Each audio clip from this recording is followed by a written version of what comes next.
सोनपुर नाम के एक छोटे से गांव में रमेश नाम का एक गरीब लेकिन मेहनती इंसान रहता था। उसके परिवार में उसकी पत्नी सीता और 8 साल की बेटी गुड़िया थी। रमेश के पास न खेत था, न दुकान और न ही कोई बड़ा काम। रोज मजदूरी करता, तब जाकर शाम को घर में चूल्हा जलता था। लेकिन कई दिनों से गांव में काम बिल्कुल नहीं मिल रहा था। घर में राशन भी खत्म होने लगा था। गुड़िया की स्कूल फीस भी बाकी थी। एक रात रमेश चुपचाप बैठा आसमान की ओर देख रहा था। उसके मन में बस एक ही सवाल था कि आखिर अपने परिवार का पेट कैसे भरे। क्या सोच रहे हो जी? कब से चुप बैठे हो? सोच रहा हूँ कि अगर ऐसे ही काम नहीं मिला तो घर कैसे चलेगा। भगवान पर भरोसा रखिए, कोई ना कोई रास्ता जरूर निकलेगा। पापा, कल स्कूल में फीस जमा करनी है। हाँ बेटा, कल हो जाएगी। अगली सुबह रमेश काम की तलाश में गांव के चौक तक गया, लेकिन वहां पहले से दर्जनों मजदूर खड़े थे। पूरे दिन इंतजार करने के बाद भी किसी ने उसे काम नहीं दिया। थका हुआ रमेश वापस लौट रहा था कि उसने देखा गांव के पास लगे मेले में एक मोमोज वाला खूब भीड़ जुटा रहा था। लोग 20 रुपए की एक प्लेट मोमोज खरीद रहे थे और खुशी खुशी खा रहे थे। रमेश पहली बार इतने लोगों को मोमोज खाते हुए देख रहा था। अगर मैं भी मोमोज बनाना सीख जाऊँ तो शायद मेरा घर चल जाए। रमेश हिम्मत करके उस मोमोज वाले के पास गया। भैया, एक बात पूछूं? हाँ बोलो। ये काम सीखने में कितना समय लगता है? अगर मन से सीखो तो 2-3 दिन में बेसिक सीख जाओगे। मैं बहुत गरीब हूँ, क्या आप मुझे सिखा देंगे? मोमोज वाला रमेश की हालत समझ जाता है। रमेश की आंखों में उम्मीद की एक नई किरण जाग उठी। अगले 3 दिन तक वह सुबह से शाम तक मोमोज बनाना सीखता रहा। घर लौटकर वह अपनी पत्नी और बेटी को भी सब कुछ बताता। अगर ये काम चल गया तो हमारी जिंदगी बदल जाएगी। बस भगवान साथ दे। लेकिन एक नई परेशानी सामने थी। मोमोज का ठेला लगाने के लिए रमेश के पास पैसे नहीं थे। घर में सिर्फ 180 रुपये बचे थे। इतने पैसों में न ठेला आ सकता था और न ही सामान। रमेश फिर से चिंता में डूब गया। तभी उसकी बेटी गुड़िया अपने छोटे से गुल्लक को लेकर आई। पापा, इसमें मेरे पैसे हैं, आप ये ले लो। नहीं बेटा, ये तुम्हारे हैं। जब आप पैसे कमा लोगे तब मुझे नया गुल्लक दिला देना। रमेश की आंखों से आंसू निकल आते हैं। अगली सुबह रमेश ने गुड़िया के गुल्लक से निकले पैसों और घर में बचे 180 रुपये को जोड़कर देखा। कुल मिलाकर उसके पास लगभग 750 रुपये थे। इतने पैसों में नया ठेला खरीदना नामुमकिन था। रमेश उदास होकर गांव के कबाड़ी की दुकान पर पहुंचा। वहां एक पुराना टूटा फूटा ठेला धूल में पड़ा था। उसने कबाड़ी से उसकी कीमत पूछी। भैया, इस पुराने ठेले की क्या कीमत है?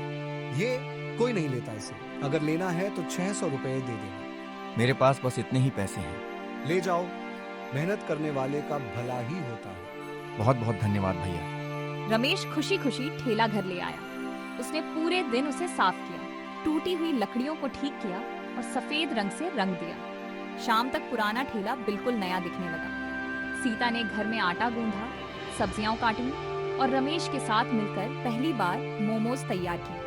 पूरे परिवार के चेहरे पर उम्मीद साफ दिखाई दे रही थी। देखना जी, आपकी मेहनत जरूर रंग लाएगी। बस भगवान का नाम लेकर शुरुआत करते हैं। पापा, मैं भी आपकी दुकान पर बैठूंगी।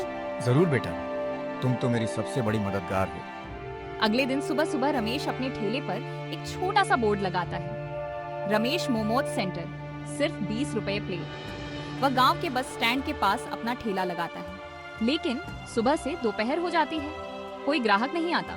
लोग दूर से देखते और बिना रुके आगे निकल जाते। रमेश की आंखों में फिर से चिंता लौट आती है। क्या मेरी मेहनत बेकार चली जाएगी? तभी गांव का एक शरारती लड़का अपने दोस्तों के साथ वहां आता है। चलो एक प्लेट खाते हैं। रमेश जल्दी से गर्मा गर्म मोमोज बनाकर देता है। लड़के पहला निवाला खाते हैं। कुछ पल के लिए सब चुप हो जाते हैं। रमेश घबरा जाता है। क्या हुआ बेटा, स्वाद अच्छा नहीं है क्या? अरे चाचा, इतने स्वादिष्ट मोमोज हमने कभी नहीं खाए। कल हम अपने सारे दोस्तों को भी लेकर आएंगे। रमेश के चेहरे पर महीनों बाद सच्ची मुस्कान लौट आती है। शाम तक उसे कुल 10 ग्राहक मिलते हैं। कमाई भले ही ज्यादा नहीं होती, लेकिन पहली बार मेहनत की कमाई हाथ में देखकर रमेश की आंखें भर आती हैं। वह घर लौटकर पैसे सीता के हाथ में रख देता है। ये देखो, आज हमारी पहली कमाई। ये पैसे नहीं, हमारी नई शुरुआत है। पापा, अब मेरी स्कूल की फीस भर जाएगी ना? हाँ बेटा, अब कोई तुम्हारी पढ़ाई नहीं रोक सकता। लेकिन रमेश की बढ़ती दुकान को देखकर गांव का एक पुराना नाश्ते वाला जलने लगा। उसने मन ही मन ठान लिया, या तो ये मोमोज वाला यहाँ से जाएगा या फिर मैं। सोनपुर गांव में अब रमेश के 20 रुपए वाली मोमोज की चर्चा हर गली में होने लगी। शाम होते ही उसके ठेले के सामने लोगों की छोटी सी लाइन लग जाती। रमेश हमेशा ताजे मोमोज बनाता, साफ सफाई का पूरा ध्यान रखता और हर ग्राहक से मुस्कुराकर बात करता। यही वजह थी कि लोग बार बार उसी के पास आने लगे। लेकिन गांव के पुराने नाश्ते वाले कालू को यह बिल्कुल पसंद नहीं आया। पहले जहां उसके ठेले पर भीड़ रहती थी, अब वहां मुश्किल से 2-4 ग्राहक आते थे। कालू के मन में ईर्ष्या भर गई। जब से ये रमेश आया है मेरी दुकान का काम चौपट हो गया है। कुछ करना पड़ेगा, नहीं तो सारे ग्राहक उसी के हो जाएंगे। कल ऐसा खेल खेलूंगा कि कोई उसके मोमोज खरीदने नहीं आएगा। अगले दिन सुबह रमेश रोज की तरह ठेला लगाकर ग्राहकों का इंतजार कर रहा था।